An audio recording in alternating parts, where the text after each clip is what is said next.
got a Bible conundrum here. We're going to try to get to the bottom of it today. We're going to do this in real time together. It seems like at first glance, just at first glance, the book of Galatians might come off as a little bit down on the Old Testament law of God. But then you flip over to the Old Testament, and it is very up, very high on the law. I mean, it's super pro-law.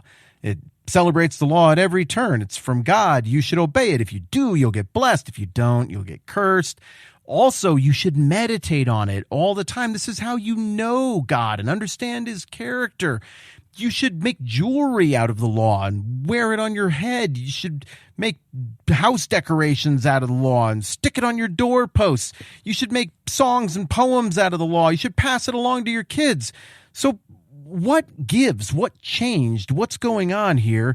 What might we be missing based on this tonal change regarding the law from the Old Testament to the New Testament?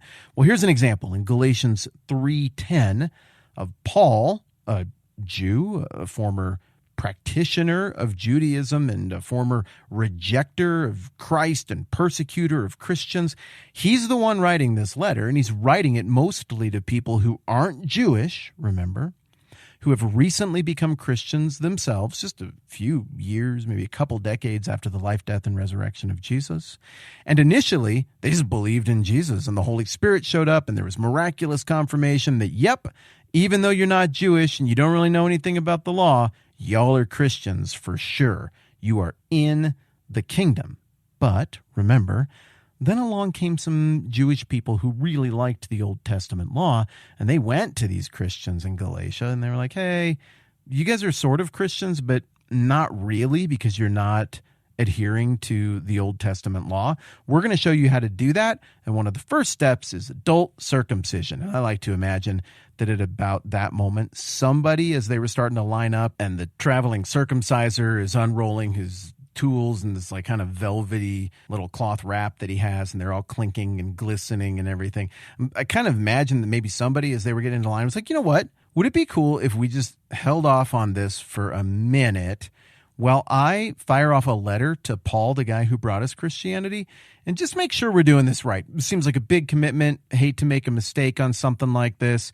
And so I imagine somebody got a hold of Paul, and then Paul was like, whoa, hold up a second. And he fires off this, frankly, kind of angry, rebuking, corrective letter of Galatians. And in that letter, he says this in Galatians 3:10. All who rely on observing the law are under a curse. For it is written, cursed is everyone who does not continue to do everything written in the book of the law. Well, now, on the one hand, tonally, and maybe I exaggerated a little bit with my voice acting there, but tonally, it seems like this is a guy who doesn't like the law, and he's mad that people who do like the law have come along. But if we look a little bit closer, we discover that Paul probably does like the law, because in this very verse, he's quoting from the law. The phrase, cursed is everyone who does not continue to do everything written in the book of the law, unquote, is from the law. That's in Deuteronomy chapter 21. To be clear, Paul is citing the law as he's talking about what the law is for. So I suppose the most natural thing to do in the world would be to go look at what he's quoting. And it's Deuteronomy 21:23. Now, before we even get flipped over here to Deuteronomy 21:23, I think we can already start to figure out what it is that Paul is saying here.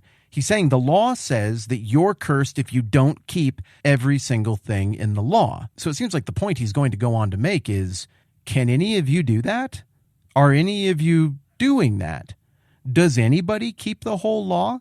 Does anybody in the entire Old Testament keep the whole law? Are there any characters who we see, who we get any kind of reasonable close look at, who got that right? Has anyone ever kept the law? Now, if you just read through the whole Old Testament, I think you'd be hard-pressed to say anybody actually did.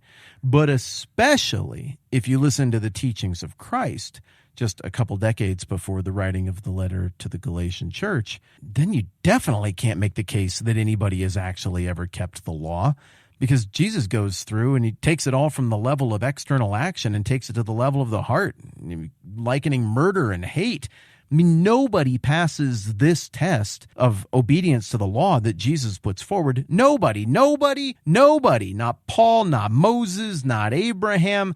Nobody. Only Jesus. So I think what Paul is driving at, without even listening to anything else he has to say yet, is just to say you can't rely on the law for right standing with God, because the law says that if you don't keep all of it, you're cursed, and you can't keep all of it. I know you guys. I met you.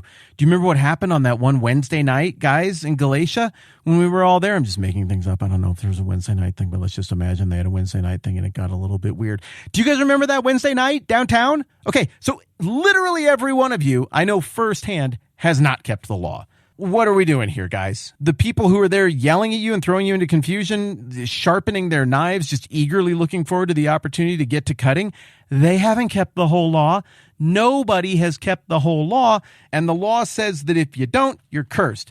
Deuteronomy 21:23, it's right here. Dang it, I got the wrong reference. That's going to come up a little bit later on. We're talking about people getting hung on trees and stuff. I know it sounds weird, but it's going to make sense a couple episodes from now. What is it actually? It's Deuteronomy 27:26. That makes so much more sense. It looks like this translation has it as, "Cursed is the man who does not uphold the words of this law by carrying them out." Now, a couple notes on this real quick. One, you probably noticed that isn't identical in the phrasing to how Paul said it. And the reason for that is that Paul was probably quoting from the Septuagint. But a lot of times when the quotes between the New and Old Testament in your modern Bibles don't perfectly match up, it usually means that the English translation of the Old Testament that you have in front of you is drawing on something called the Masoretic text. We can get into all of that. I've got videos and stuff about it. And that the New Testament quoter is quoting from the Septuagint, which is an ancient Greek translation of the Hebrew Old Testament that was about 250 years old, give or take, at the time that the book of Galatians was being written. I do not know off the top of my head which way that goes here, but anytime you see the phrase turn just a little differently between the Old Testament and the New Testament, that's usually what's going on. But the other and bigger thing for the purpose of our conversation that we got to remember about this Deuteronomy 27:26 that Paul is quoting in Galatians 3 is that this statement of cursed are you if you don't uphold the words of this law by carrying them all out. This curse is the last thing that gets said in this entire whole reading of the law in the book of Deuteronomy. And the whole book of Deuteronomy is basically just a rereading of the law that we've already seen a little bit earlier in the Old Testament and in Exodus and on into Leviticus. More on what Deuteronomy is and where that all fits tomorrow. So it ends on a pretty negative note, like with a warning, God kind of rattling the saber at his people. I don't know if that analogy works for the character of God, but I think you know what I mean. Saying, hey, I'm not just giving you all of these laws that took 27 chapters or whatever for me to spell out because I want to say some things. I'm giving you these laws because I expect you to do them. Now, literally in the next chapter in Deuteronomy, God's talking with Moses about blessings for obedience and reiterating curses for disobedience. So there's, it's carrot and stick here. But the reading of the law to the people concludes with that warning that Paul is drawing on in Galatians chapter 3. Here's what I'm getting at.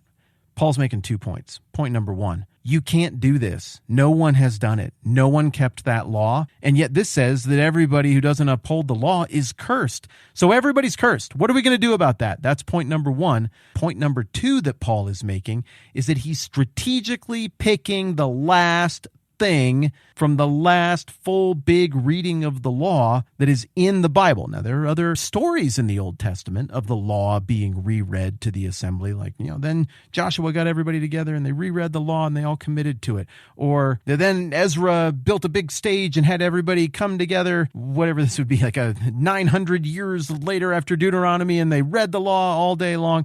But it doesn't actually put the law in the text. Deuteronomy is the last time that we get the whole law kind of laid out for us, and the last words ringing in our ears when we get done with this very long, very difficult 27 chapters or whatever of reading the law is, cursed is the man who does not uphold the words of the law by carrying them out. And Paul is drawing on that last phrase, that last clause, because it's one everybody should know. Everybody should remember that that's how the law ends. And then all they should have to do, going back to point one, is just look at their own lives or the lives of people they know, even people they admire and like, and be like, do I keep this? Does anybody keep this? Oh, dang, we got a problem here, don't we? We're cursed if we don't keep the law, but nobody keeps the law. It's almost as though we need a righteousness that is apart from the law and that is the gift of God to have any hope of right standing with God at all, which is, of course, the whole point of the book of Galatians. But don't take my word for it. I want to get books of the Bible in my hip pocket. I hope that we are getting books of the Bible in our hip pocket, and we're going to put in the energy to chase down what Paul is pointing us toward in the larger scriptures to try to really understand what's going on here.